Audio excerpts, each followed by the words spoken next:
Welcome to UnReal World, a survival simulation set in Northern Europe, somewhere in the Bronze Age.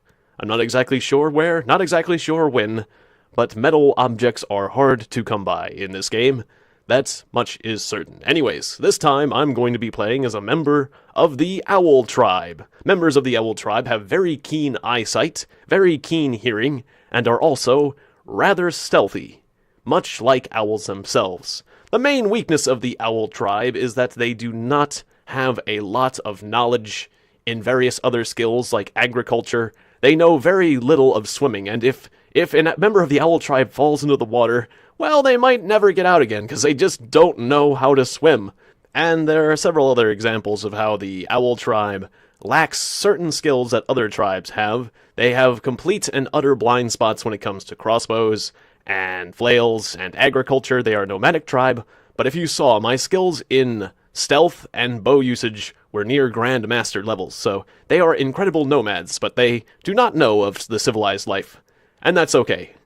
I'm not sure I'll be making it to civilization in any case. So we're going to be playing Hurt, Helpless and Afraid. One cold night as you were wandering through the wilderness, you were surrounded by a group of Najurpazits. You were hopelessly outnumbered, but you fought anyways. Remarkably, you slew 2 of the men as their blades pierced your flesh. However, they were too many, but you simply could not defeat them all. You stabbed another of the bandits with your knife, but as you withdrew, another one snuck up behind you and hit you on the head. You were knocked unconscious, and your items were taken. They left you for dead. And when you awoke, you only had some basic clothing and a knife. So, this is Hurt, Helpless, and Afraid. It is the most difficult scenario in this game, made even more difficult by the fact that I'm playing during the winter. But I think I will be okay. I've gotten to be pretty good at this game, and so anyways, I seem to have lucked out, as I got a bunch of small injuries rather than one big one. My biggest injury is a serious, shallow cut in my right forearm. That's good. Sometimes a game will give you a bunch of small injuries or one really big ones. The really big ones are a big concern. They take longer to heal. So anyways, I get back up on my feet, and I start seeing some mushrooms, and my character's not really that good at foraging. I don't know if they're good mushrooms or not, but I'm getting them. If I need to, I can eat these bizarre mushrooms. They might kill you. They might not. We'll see.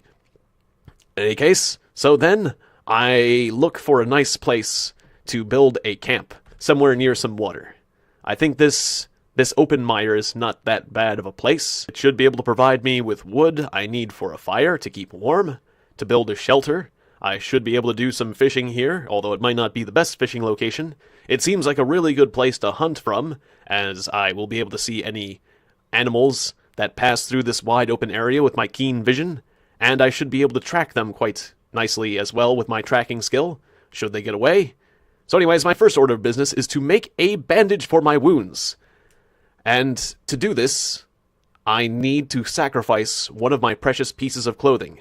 So I decide to take off my rag shoes and make 2 rag bandages, one from each of my shoes. I question the value of turning my shoes.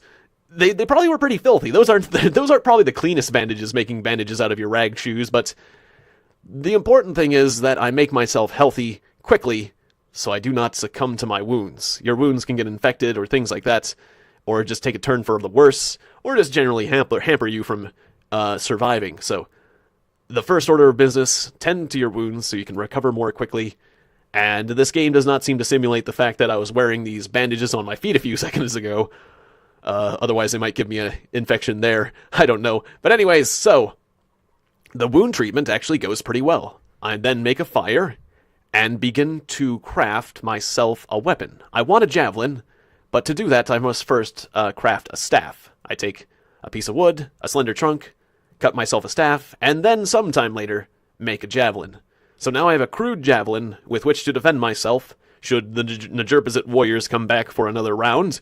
Of course, if they do, I will be screwed. Generally, I'd have to run away from them. The Najurpazit warriors are the slavers of this game. They take other tribes as slaves. They're jerks. And they generally have metal equipment, which, during the Bronze Age, is the equivalent to having a rifle or a tank or something. It's crazy, so I think the wide open mire is not a bad place to be because I will be able to see opponents coming. However, I then venture to a much nicer fishing location. This nice big open lake. As a fishing location, the mire doesn't quite cut it. And I get the feeling that I will be needing to do some fishing, so I move over to this small lake. It seems like a really nice place to be, so I've decided that I will make my camp here. This location will provide much better fishing, lots of wood for various construction projects, and a place to hide should I need to panic and go running and screaming into the forest when a moose or something else tries to kill me. Anyways, if I do need to do some active hunting, I'll have to go out to the mire, but this seems like a good place to take a break here. Thanks for joining me. I'll see you next time in the Unreal world. Good night!